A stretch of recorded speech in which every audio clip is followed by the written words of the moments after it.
Hello मेरे प्यारे दोस्तों, स्वागत है आपका लाइफ स्टोरीज विद सोना के साथ।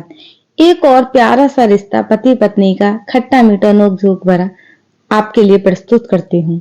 बबीता ने ना जाने क्या किया था कि उसके पति अंकित ने उसे एक के बाद एक कई थप्पड़ जड़ दिए। हमेशा हर सिचुएशन को शांति से हैंडल करने वाली बबीता भी इस बार इतनी अशांत हो उठी कि उसने अपनी चप्पल ही निकालकर अंकित की ओर फेंकी। चप्पल अंकित के बालों को छूते हुए निकल गई। ये किस्सा यहीं पर खत्म हो सकता था, मगर अंकित ने इसे अपनी मर्दानगी का विषय बना लिया और बात बद से बदतर होती चली गई। रिश्तेदारों ने भी आग में घी का काम किया।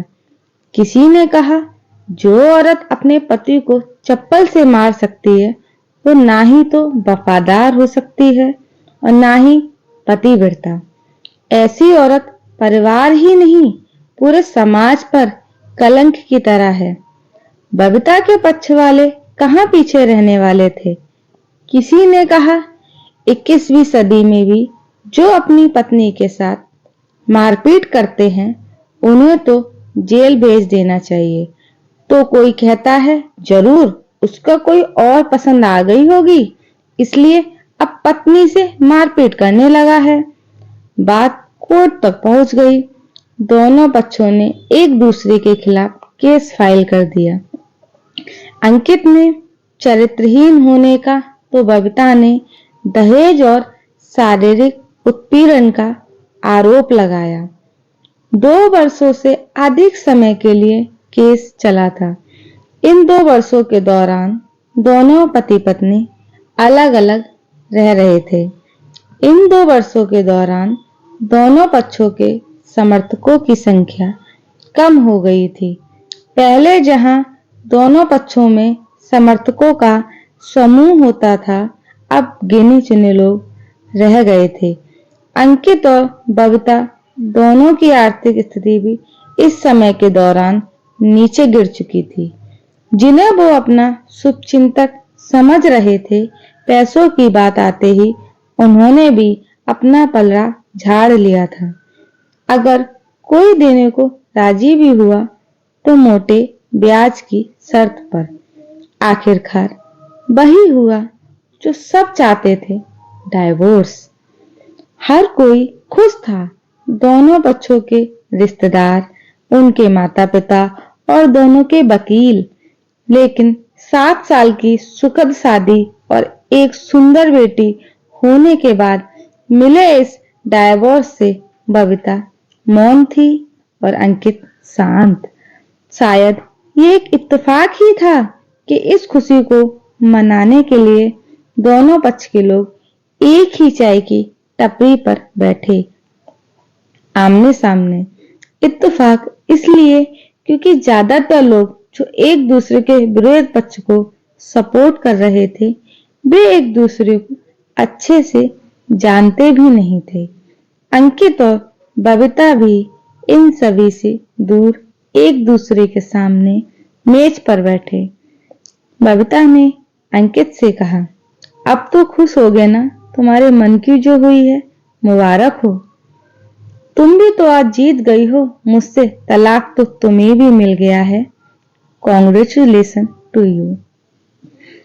अंकित ने कहा, तलाक को तुम जीत की का प्रतीक समझते हो? बबीता ने पूछा। अंकित चुप रह गया। थोड़ी देर की शांति के बाद अंकित ने कहा, मुझे तुम्हें 5 लाख रुपए अभी और हर महीने 8,000 देने का आदेश है। अभी मेरे पास पैसे नहीं हैं, इसलिए हमारा मतलब मेरा जो सिटी में फ्लैट है उसे मैं तुम्हारे नाम कर देता हूँ। बबीता बोली, लेकिन उस फ्लैट की कीमत तो 20 लाख की है। हाँ, लेकिन हमारी बेटी तुम्हारे साथ है और आगे जाके उसके खर्चे भी बढ़ेंगे, तुम्हें थोड़ी आसानी होगी। अंकित ने कहा, नहीं नहीं, मुझे सिर्फ 5 लाख ही देना और तुम हर महीने 8,000 तो देने ही वाले हो, मैं मैनेज कर लूंगी।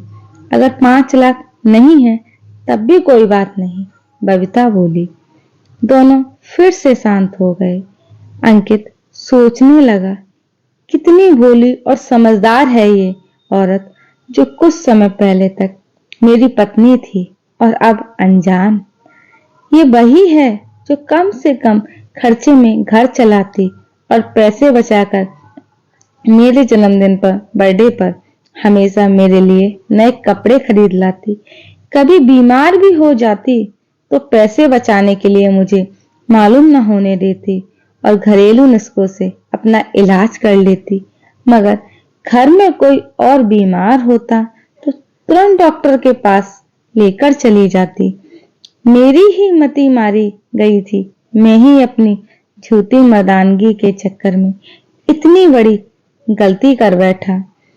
बबीता के दिमाग में भी उथल पुथल चल रही थी। अभी भी वैसा का वैसा ही है। पहले भी खुद से ज्यादा हमारे बारे में सोचता था और अब भी वही कर रहा है। ये वही आदमी है जो मुझे एक्सीडेंट से बचाने के लिए खुद मोटरसाइकिल के आगे कूद पड़ा था और अपनी उंगली तुड़वा बैठा था। पता नहीं कौन सी मनहूस घड़ी में मैं झगड़ा कर बैठी। अंकित ने मौन तोड़ते हुए पूछा, अब तुम्हारे कमर का दर्द कैसा है? ज्यादा तकलीफ तो नहीं होती? बबीता हल्का सा मुस्कुराई और बोली, अभी तो होता है, अब तो पेट में भी क्रैम्प्स उठते हैं। वो तो होगा ही, तुम योगा या कसरत भी तो नहीं करती हो। अब किसी गायनोलॉजिस्ट को जरूर दिखा लेना। अंकित ने कहा, तुम बताओ, तुम्हारा अस्थमा कैसा है? अब क्या अब भी दौरे पड़ते हैं? बबीता ने पूछा। हाँ पड़ते हैं, पहले से ज्यादा, क्योंकि अक्सर इनहेलर भूल जाया करता हूँ। याद दिलाने के लिए तुम जो नहीं हो अब, अंकित बोला। बबीता की आंखों में आंसू आ गए। वो बोली, तुम्हें मेरे चरित्र पर सवाल नहीं उठाने चाहिए थे, तो ये परिस्थिति आती ही नहीं।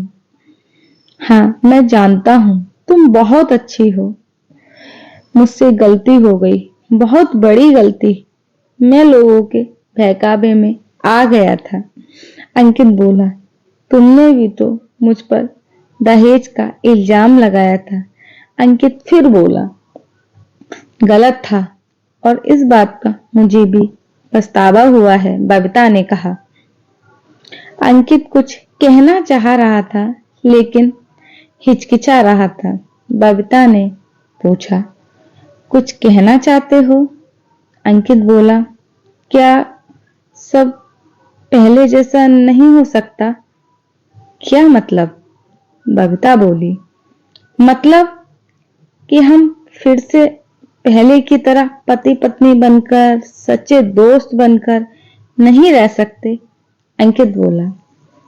पर ये डाइवोर्स के पेपर दिखाते हुए बबीता ने कहा। फाड़ देते हैं। अंकित ने अपने पास रखे डाइवोर्स के पेपर फाड़ते हुए कहा। बबीता ने भी अपने पास रखे पेपर फाड़ दिए। सभी हैरान थे, वकील, रिश्तेदार और माँ बाप। अंकित बबीता दोनों एक दूसरे के हाथ में हाथ पकड़े अपने घर की तरफ चले गए। तो दोस्तों, ये कहानी उन हर पति पत्नी के लिए बड़ी सीख है जो छोटी छोटी बातों पर लड़ते हैं और इन झगड़ों को बड़ा बना के अलग होने का डिसीजन लेते हैं। प्यार और झगड़ा तो एक सिक्के के दो पहलुओं की तरह है। दोनों को स्वीकार करना होगा, तभी ये पवित्र रिश्ता अपनी मंजिल तक पहुंच पाएगा। और अगर सुख दुख की गाड़ी दोनों की आपसी समझ से ही चलती है, तो दोनों को एक दूसरे को समझना चाहिए, एक दूसरे का साथ देना चाहिए। तो दोस्तों, अगर आपको मेरी ये कहानी पसंद आई तो मेरे चैनल को लाइक करें, सब्सक्राइब करें एंड शेयर करें। और आगे की कहानियां मैं आपके लिए ऐसे ही लाती रहूंगी। तो